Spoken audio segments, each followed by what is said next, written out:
community activist, the one and only Georgia Allen. Are you there? I am here. Hello, hello, hello. I'm telling you. So excited to be here today. It is, as always, Thursday, and it's time to have a community conversation. I am Georgia F. Allen, and this show is called GA4JUST-Is. And I'm so excited to be here. As always, we want to thank Henderson Vaughn, aka the Dream Maker, aka Captain 85, who has opened the airways to bring our listening audience a conversation for information, a conversation for correction, as well as a conversation for transformation. We're going to talk a little bit about educating. You know, we say education is a buzzword that we use all the time. And sometimes we don't feel like we're actually doing the hard work of actually educating our young people. And so today's topic is going to be investing in educating. Okay, making sure that what we're doing is beneficial to our community, to our family, to our children, so that we can have a better outcome. It's critically important that our families, and when I say family, I mean the entire nuclear family. I don't mean just mom and dad and the kids. I mean grandparents, aunts, uncles, brothers and sisters should all be actively involved in investing in our children and investing in educating our children. If we want to have a different outcome, we're going to have to do some things differently. But basically, we're going to have to do things the old way. We're going to have to get back to the basics. A lot of what has been happening over the years in terms of some of the outrageous things that go on in our school system is we change behaviors. When my mom was alive and I was a small child going into elementary school, my mom came to the school. If she had to come to school, she came to the school dressed, professionally dressed, even though her job at home or the work that she did may have been domestic. When she came to that schoolhouse, she came properly attired. She came with her head high, and she did not come with rollers. She did not come with a cap. She did not come undermining the things that was important to me as a young person growing up into my own. Okay. She presented herself as a person of integrity. She presented herself to that schoolhouse as a person of power, of independence, of knowledge. Of course, when I started school, my father had already passed away. I did have a stepfather, but as most of you know, the mothers are actively involved in their children's well-being and their children's education. So many times you may not see the father at the school. It doesn't mean that the father is not involved, because he takes his position when the children come back into the household. I want you to hear me clearly. In the old days, the father took his position when the children came back home from school. The mother took her position when she was there with the children in the schoolhouse when it was necessary. Are you familiar with that, Mr. Vaughn? Let me see. Can I stand up? Are you familiar with how our parents did those things? Hey, of course, because if my mom was check ties, and she said, man, my dad's name was Levi, and she said, wait till Levi get home. She always said, she didn't say your dad, wait till Levi get home. You already know what that is. Absolutely. You get your butt tore up. Absolutely. And they worked. My mom always was, make sure she went to school and talked to the teachers with any concerns that she had. Mm-hmm. My dad was more like the worker. He worked in the shipyard, so he's at work. So my mom was like a housewife. He didn't want my mom to work. Right. you know. So she was a housewife. She Mhm. took care of the kids, the house, and you know, responsible for, you know, overseeing the bills and everything. So it's important for young people to be educated in those type of procedures, because all my kids, they take care of themselves Mhm. because they saw that. They grew Absolutely. up in that with their grandparents, and all my kids, my grandkids, they do Mhm. this. They're the same way. All of them, you know, because their parents instill in them, this is what you have to do. Absolutely. And it's called discipline. Yes. We have moved away from disciplining our children. We have now come into this new mindset that the children are making the decisions, and we're to listen, we're to encourage, we're to, if that's what the child wants to do, then you want to encourage the child. If that's what the child thinks of, that's what the child believes, you want to just listen to the child. Well, it worked a little differently when I Mhm. was a child. Right. My parents invested in me, they instilled in me values. Okay. So, education, of course, is a transmission of knowledge and skills Hmm. and character traits. But educating is the constant development of our children to provide, to promote, to train, to give knowledge, and to refine and instruct. We've gotten to the place that our children are the ones who are giving instructions. Our Yep. children are the ones who are defining how things should be. That has not been working for our community, because if it had been working, then we Hello. wouldn't see the type of outcomes that we're seeing today. Now, there may be people out there who may not like hearing what I'm speaking about today, and that's okay, because sometimes you have to listen to something more than one time to capture what is being said. Yeah. Um, we want our children, when we look at them, we want our children to be able to discern. And right now, we are saying everything goes. Anything and everything goes. I can remember when this was becoming a part of society. And I've shared this before, but some of you may not have heard it. My son wanted to get his ear pierced back when he was a teenager. And I said no. While all the other people around me were getting their kids' ears pierced as a teenager, and all, for me, I believe that parents should do the parenting and the children should be the children. And whether it's something as simple as getting an ear pierced or not, once they understand there are rules and regulations, they can also understand rules and regulations as they go out into society. And society also has rules and regulations. Once they understand discipline and that you're going to follow these particular disciplinary actions, then Hmm. they can understand it better. But if this is an all and everything goes society, that's when you start seeing confusion. That is when you start to see young people uh, take actions and behaviors that are not in their best interest, but it's also not in the best interest of the family. It's not in the best interest of society either. And so I hopefully, as I conversate with you today before my guest comes on, um, hopefully you will begin to understand that it's time to take a step back. It's time for you to start doing the investing in the educating, and not just sending kids off to school for an education.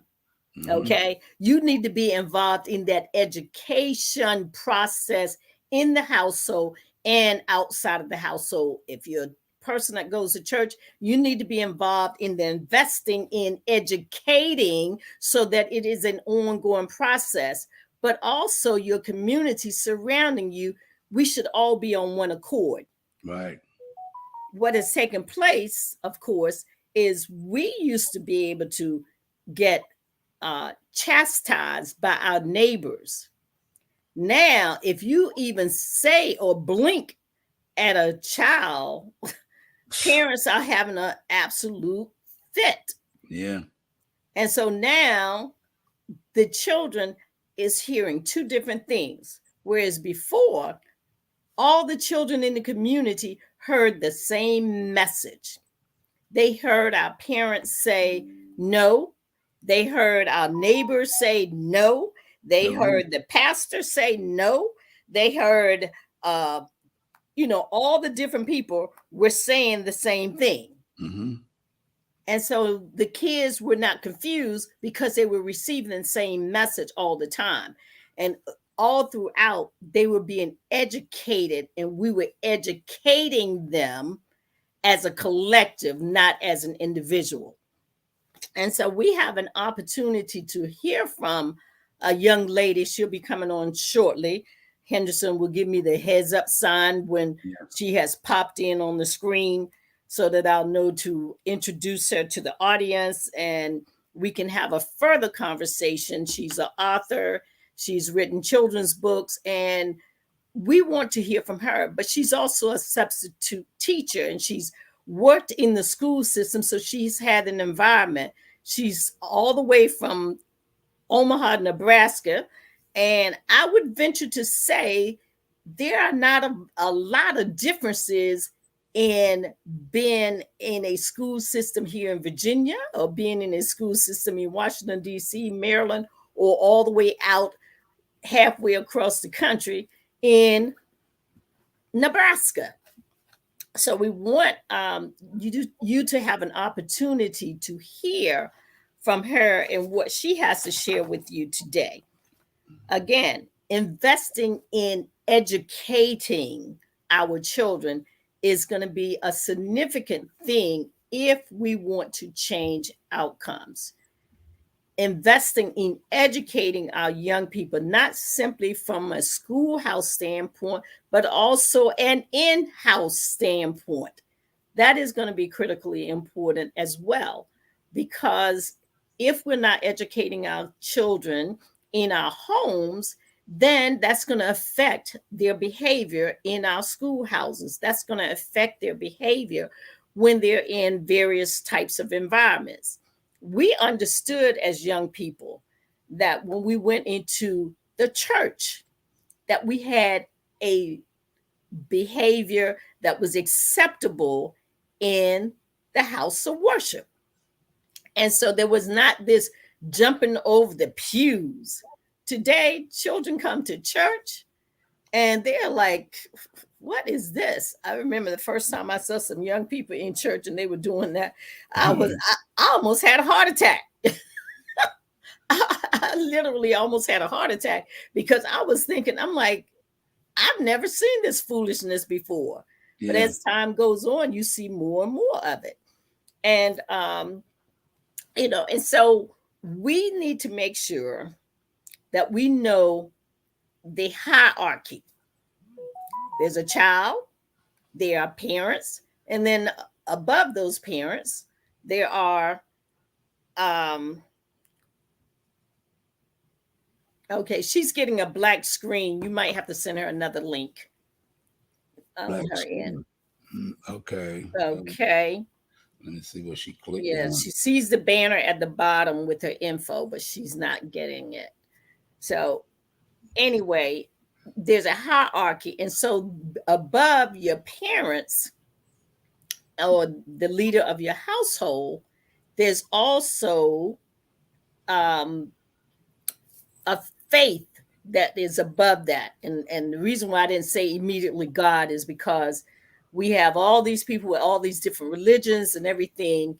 But at the end of the day, you generally will have some type of faith. Yes, there are people that's advertising on TV that's saying that they don't believe in anybody and they have the right not to believe in anybody, and we don't want anybody to tell us, to believe in a God. They're atheists or whatever. And yes, that's their right to do that. Some people believe in trees, or some people believe in a flower. That's their opportunity to do that as well. I, on the other hand, believe in the hierarchy, where I believe that God is above us and that he gives us guidance as we live.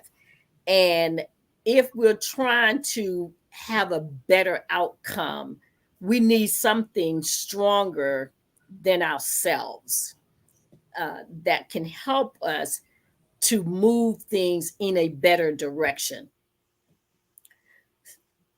So, with that being said, one of the things that I did want to share with you, and I'll probably share it again at the end of the show or toward the end of the show, is in the Commonwealth of Virginia, we have what we call a primary election, and that's going to take place on June the 20th, which is next Tuesday.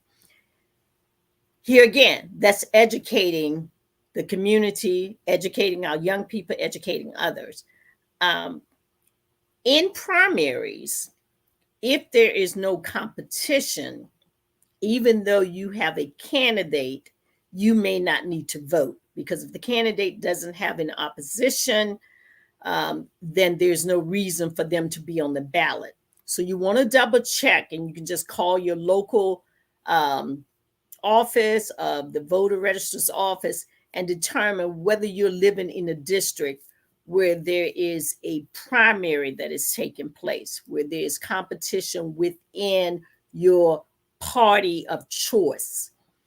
So in my district, I may have candidates that's running in both parties. So there are two primaries, but you have to ask for the ballot of the primary that you want to vote in.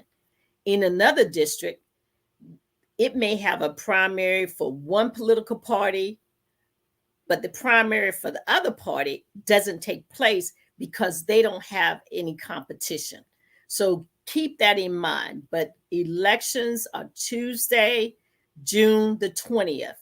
And we want to encourage you, if you live in this Commonwealth of Virginia, that there is an election. That is very important, that we make sure that we are involved in our election process. And so,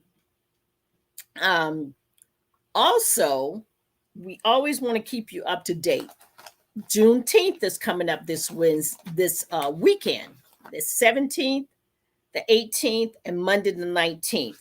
There is going to be all types of events on the oceanfront on 20th, 24th Street. So if you're interested in Juneteenth, Google it. It's under Team Lamb, LAMB, but it's also under, you'll be able to find it on the NAACP website. You'll probably be able to find it on Do the Right Thing website. But take advantage of some of these things that are going on in the community because they're educational. And you can get actively involved, identify groups and organizations that you can participate in to make a change in your neighborhood, your local community, so that you can have a better outcome. Again, this is investing in educating.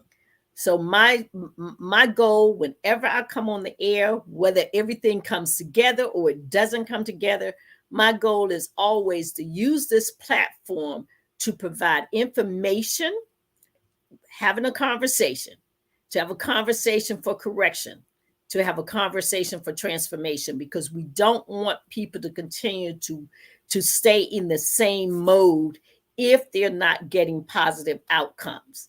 And that has been my concern for a while now, is that we have a tendency to fall into this trap, and then we don't know how to get out of the trap. Hopefully, some of the things I'm sharing with you will help you to get out of the trap.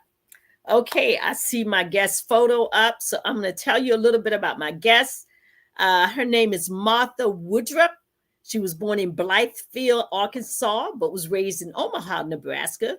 She always had a talent for writing poetry and short stories, but never thought of trying to have anything published. After working in banking for 20 plus years, she retired and decided to resume her first career working with children, which she loved so much. That's when she was inspired to write a book called My Magic Jacket. While working as a substitute teacher in an early childhood learning center in Omaha, she saw all the beautiful, different colored, smiling faces with diverse backgrounds and wanted to write a children's book to express how great different colors are. This book meant so much to her, and she wanted to share it with children all around the world. After she wrote My Magic Jacket, she was inspired to write a book about a grandmother and her granddaughter's experience in Sunday morning church service. This children's book attempts to explain the Holy Trinity in a way that a 5-year-old could understand. This author does have other books for children in the pipeline, as well as a nonfiction story about her life. And so her other book, and I'll put it up, is called Happy House. So with that being said, I want to invite my guests to come on. Martha, we are pleased to have you joining us today to share a little bit about your writing and what you are doing. Thank you. Hello. Hello. How's everybody today? Absolutely wonderful. Great. Yeah, I'm starting to get out there and not only do book signings, but get into a lot of different places, bookstore, Christian bookstores, and also just trying to get the word out there about my book. I wrote them both during the height of COVID. So I didn't get a lot of exposure on either book. I got more on Magic Jacket than I got on Happy House. But so I'm trying to kind of get out there now and get this out there in children's hands. Okay. And the books were all an inspiration from this. The books were what? They were inspired by children themselves. Wonderful. And I have read both of the books. It was inspired by. I found them to be very enlightening. The Magic Jacket, put it up on screen. It was a book that I found that a young person could definitely relate to. And I felt that it was a little interactive. Did you write the book so it could be more interactive, so it could be a more participatory type book where the child could look at the different photos and pictures and stuff and kind of implement things within their own homes and make it a part of activity type book?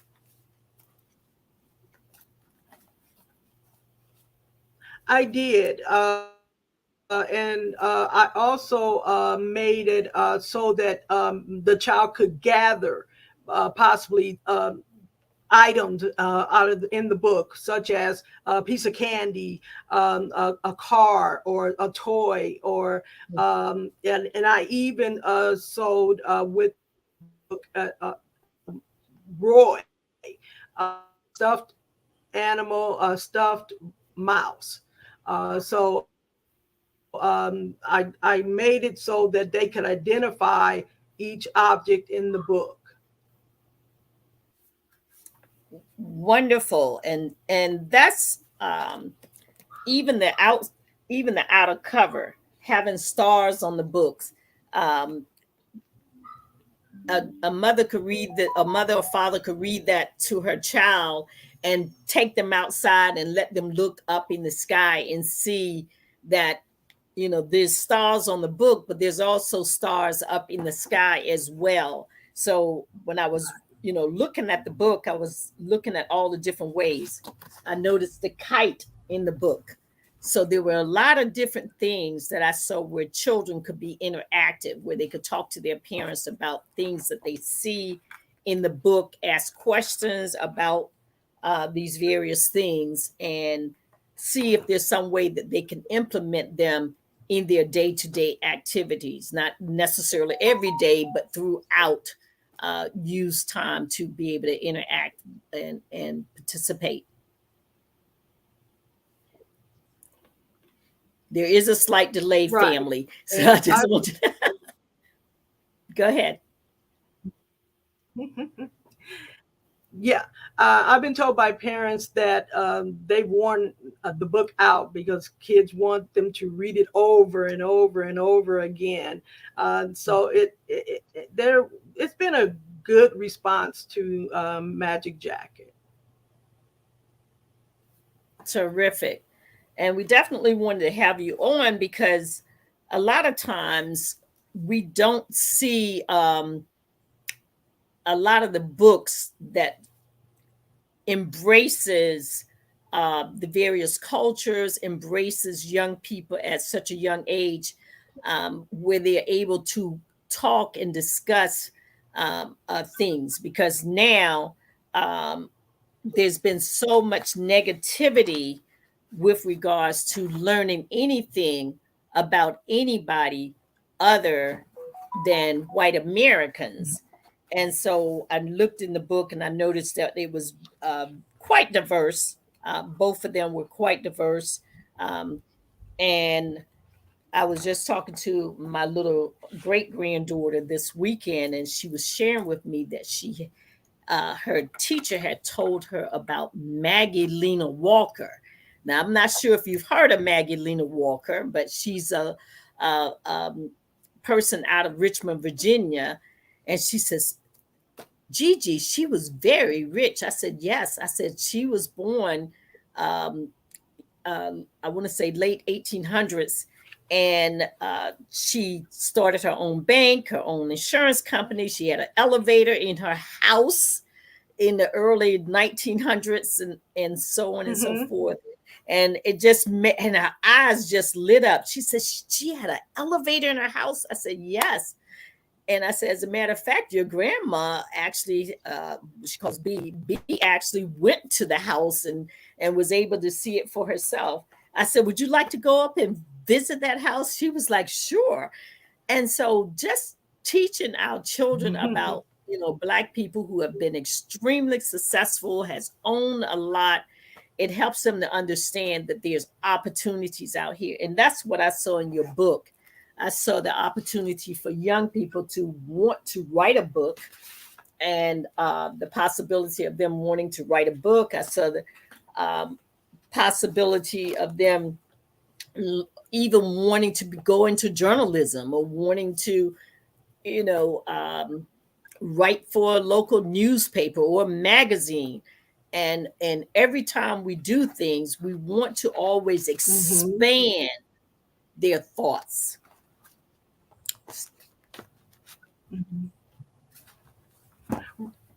Right.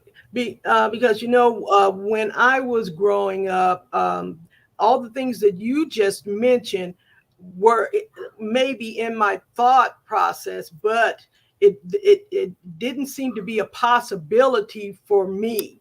I didn't know or believe that someone like me at that time could be a journalist, even though I wanted to do that. Could be maybe an FBI agent if I wanted to do that. But multiple things that we do now, we can do now if we aspire to it. Because I didn't, even on the big screen, we didn't see people of color get the opportunities to show children what they could do. Correct. One of the things you mentioned in your bio is substitute teaching. Share with us what you're finding in schools when you are substitute teaching our children, and what impact do you hope to have on their minds to maybe move them from where they are to where they can be? Well, The substitute teaching was actually prior to was actually during COVID. Um, since then, I left the teaching for a while, but at that time when I was teaching, I tried to inspire the children to do different things, to um, talk about who they were and who they wanted to be, you know, and just and by doing that, I would make sure that they love to read. Not only if they could, even if they couldn't read, look at the pictures and imagine what that picture was relating to them. So it was important to me to be with the children, not only in the classroom, but outside of the classroom at playtime. You learn at playtime as well about life and things that you need to know every day. Absolutely. And that's critically important. We were before you came on the screen, we were talking about things that our parents used to do when we were growing up. You know, discipline. Uh, our parents came to the school dressed appropriately. If the father had to come to the school, he made sure he had on nice slacks, a white shirt, generally a tie, and usually a jacket. Mhm. Didn't necessarily have to have a suit on, but he was dressed nicely when he came to the schoolhouse. Same with our mothers. Our mothers always came to the schoolhouse. They did not have rollers in their hair. They did not have on a cap or what have you.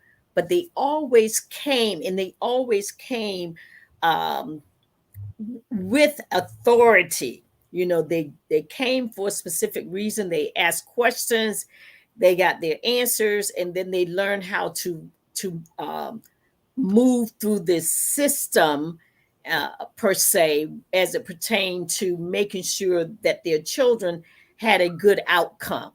Um, did you find that parents came to school in Nebraska dressed uh, appropriately, or has dressing down become the norm everywhere, even in adults? Yeah, yeah. I found even in my job now, I work at the Health and Human Services department. That and in the school system, they come as they are, basically. Uh, when my parents would come to school, yeah, we people would know that's an adult. You're in trouble, you know. Uh, Parent comes to school today, the teacher may be in trouble.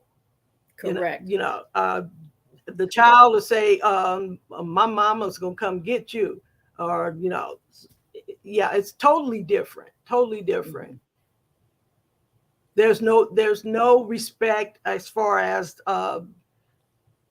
teaching our children how they're supposed to present themselves in public to people who have authority over you during that time, because actually a teacher, anyone in that school has an authority over your children while they're there to teach them, and if you don't teach them about that authority and how they should act by modeling how they should act, then it's not going to happen.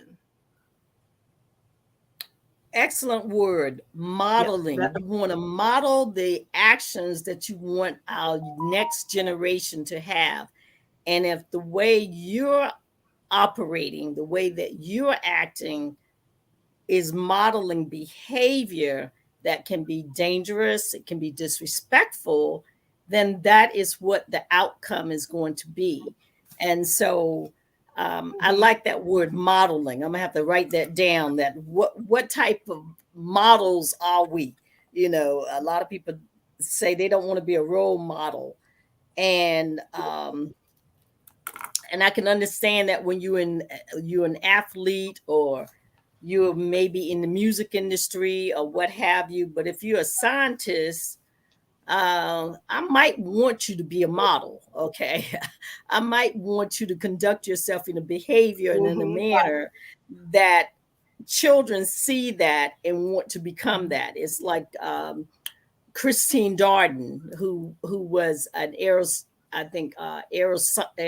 scientist, who was part of Hidden Figures and who was part of the women of NASA. She modeled a behavior of being brilliant. She wasn't just smart, she was brilliant. Same with the other ladies that was part of the NASA program, who were considered computers versus human beings who were just, smart people. So I like what you say about modeling behaviors. Right. Right. I when on my bio, when it talks about me returning to my first love of working with children, I worked at a boys club, North Omaha Boys Club, for 3 years when I first got out of college. And my mentor there told me that I was a model for the boys there of what a female or a woman should represent or look like or be, and be on a daily basis. And that stuck with me. And to today, even the young men that I see from the club, 8 years old then, maybe 30 something now, still remember me as that person that modeled what an adult, a female adult, should be like. I bet it also helped them in selecting their wives as well. So the type of lady that they wanted as a partner, in their relationships, that probably had an impact on them as well. Huh? What did you say? Yeah, I said I hope so. I hope so. Yeah, I mean, it takes a lot. When they say it takes a village to raise our children, it does. They need to hear from us, and they need to see us in a light that is different than what they're seeing on TV a lot of times. And I think that we have kind of fallen back somewhat in terms of us, standing up straight, dressing appropriately, making sure that when we go out, that they see adults and who they can feel like, you know what, when I grow up, I would like to be like that. I see we got a message from a Judy Gammy Lawrence Lamb. She said most children actually want discipline, and I believe that it gives them security. If they can adapt to the rules of the classroom, they surely should be able to adapt to the rules of the home. And you're absolutely right, Judy. I thank you for that comment. And we definitely want to make sure that we are modeling behavior that our children want to adapt to, want to adopt as well. And that's important. So thank you for that comment. Mm-hmm.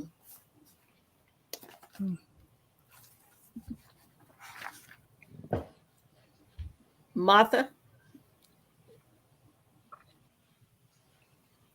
Can you hear us? Yes, I can. Were you able to hear that comment? Yeah, I think that was a wonderful. Yes, I was, and I think that was a wonderful comment as well. And I believe that also that it kind of mirrors the behavior at home and the behavior at school. They kind of mirror each other, Mm-hmm. That's important.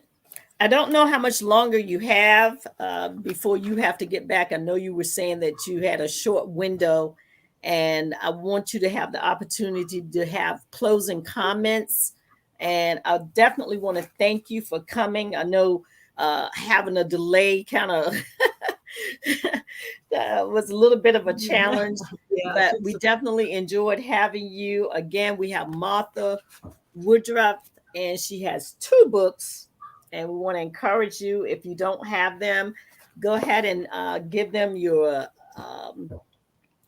website or a number or something that people can reach out to you if they want to purchase your book. Again, I have read both of them. I was very pleased. I'm going to give them to my little lady, Miss Hayden. Miss Hayden loves reading, and she's already informed me that as soon as she gets out of school, Gigi is going to be taking her to the library so she can spend some time in the library. So I have my marching orders for the summer already. She made clear of that. Modeling behaviors. Go ahead. Give us your comments. That's great. Well, I appreciate you having me on. Definitely, it's a new experience for me. I've never done this before. The nerves are a little shaky here, but I loved it. Writing has, as I said, has always been important to me. It's just a way of me saying things that I don't get to say or can't say to other people. But when I write for children, it's just there. It's there. Just comes to me, and it's something I always want to share with them. There's just so much out there to say to kids, and they just love hearing it. So I just want to give something and leave something. That's just how I am. Well, thank you so very much for joining us today. We appreciate it. And wherever we can let people know about what our community is doing, whether they're in Nebraska, whether they're in Virginia Beach, whether they're on the East Coast, West Coast, North or South, we definitely want to let our listening audience know there are a lot of people out here doing positive things in our community, and we want to make sure that we're promoting the positives all the time. So thank you so much for joining us today. Right, and I just want to say hello to my. You want to say hello to? And I just want to say hello to my family there in Virginia Beach. Okay. My family in Virginia Beach. All right. Yes, you have a lot of family out here. Thank you. All right. You're welcome, and thanks for joining us. Have a great day. Bye-bye. Okay, so you had the opportunity to hear from Martha Woodruff. Again, she's from Omaha, Nebraska. So I think she's been our furthest guest so far on this show. And this was kind of new to her. So that's okay. We're going to keep on. We'll probably invite her back again now that she's been on the air.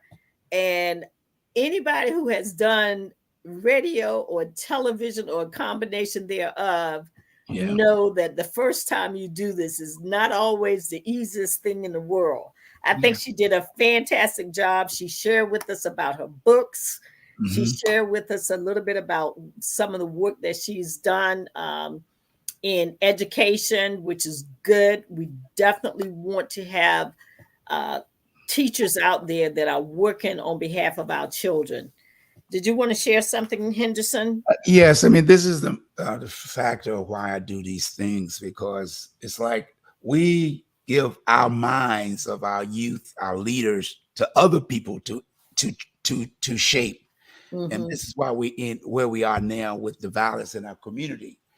And when you're trying to go back in and explain to the city or the people that run, supposed to be running the city and the school boards, they're rejecting the things that our community needs to know. With her writing her books, because like I tell people, I've been doing this for years, and I'm probably one of the first ones in modern time that's did a comic book, because when was doing the research and doing all the studies, I went to the comic book stores, and they said, "Well, we don't carry no black comic books. Why not? Because they ain't gonna buy them." So that's the same thing they said about black movies, and now they're making hundreds of millions of dollars, up into the billions of dollars. Yeah, and everything, and now they want to control that again. Hello, shout out to Tyler Perry, because he just bought BET and VH1. Yeah. So I'm hoping, as I continue to work on my characters and books, that I can do a pilot, to send out to somebody to look at, because it's not about the violence. You don't have to show violence to get young people's attention. Absolutely. Because if you don't show violence, that means you got to show something positive. My books and everything that I do, I got kids talking to the police department, and they're listening.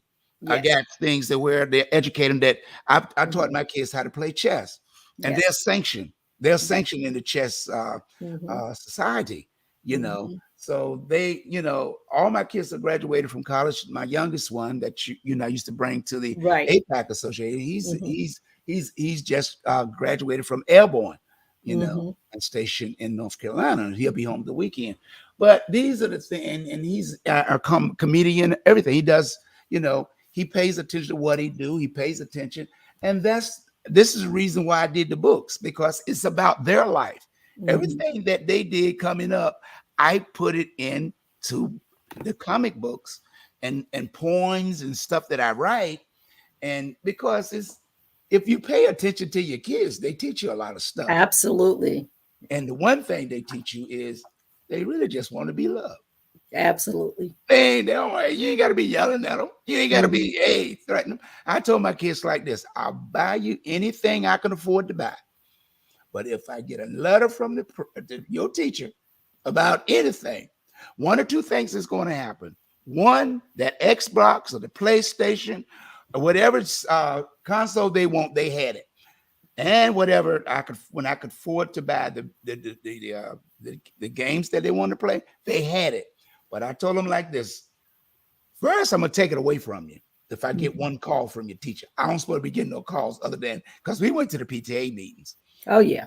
Secondly, I said after that, if I get a second call, that video game, I'm gonna take it, put it in the closet.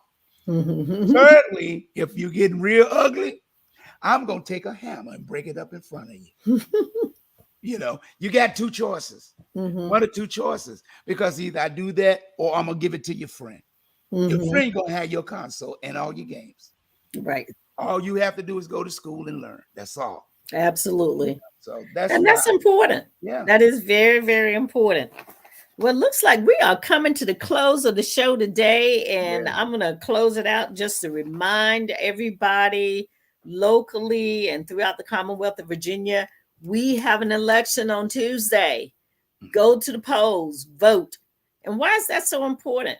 Because people in the state legislatures, people in Congress, guess what? They get to select who are our judges. And why is that so important?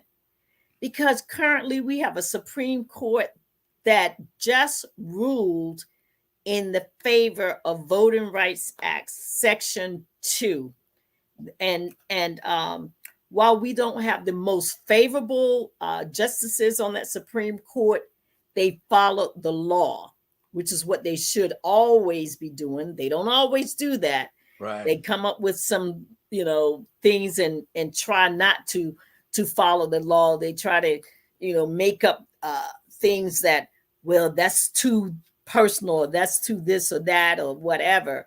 But if we have people elected to office who can make decisions regarding the courts here in our local cities, the courts in Norfolk, the courts in Virginia Beach, the U.S. district courts, if we are participating in elections and we elect enough people to control the different houses, the state legislature, the governor, the presidency, the U.S. Congress, the U.S. Senate, when we are working and electing people to serve in those positions, we have a better chance of getting persons on our courts.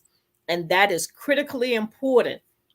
Again, we were fortunate that this time the U.S. Supreme Court ruled in our favor by saying that the voting rights of Black people were violated in the state of Alabama, and by supporting the lower court, because the lower court has said that the Voting Rights Act had been violated, and then the state of Alabama sued all the way up to the U.S. Supreme Court, where the U.S. Supreme Court upheld the ruling of the lower court, saying, yes, you have violated the Voting Rights Act, but they went so far as to say you violated the Voting Rights Act of Black people. You gerrymandered, you diluted their vote, you packed their vote, you cracked their vote. And I was like reading it, and I didn't even realize they have cracking and packing. I knew they had a lot of diluting, but they even said that in the state of Alabama, that they not only were diluting the Black vote, they were packing all of the Black people into one area and winding and doing all kinds of things to make sure that they didn't have the opportunity to select representation of their choice. Well, why is that important to us here in Virginia? Because that affected our lawsuit, and the Supreme Court upheld Voting Rights Act and Section 2. So with that being said, we'll see you next week. It is 1:00, time to close out. Have a great day. Thank you, Teresa, and have a great day. Bye-bye. All right. You've been listening and watching GA for Justice with your community activist, Georgia Allen. And don't forget, every Thursday from 12 until 1, she's bringing you exciting guests and information to make a difference in our community. Until next week, this is Vaughn Digital Media, wishing you a great day. Bye-bye. Happy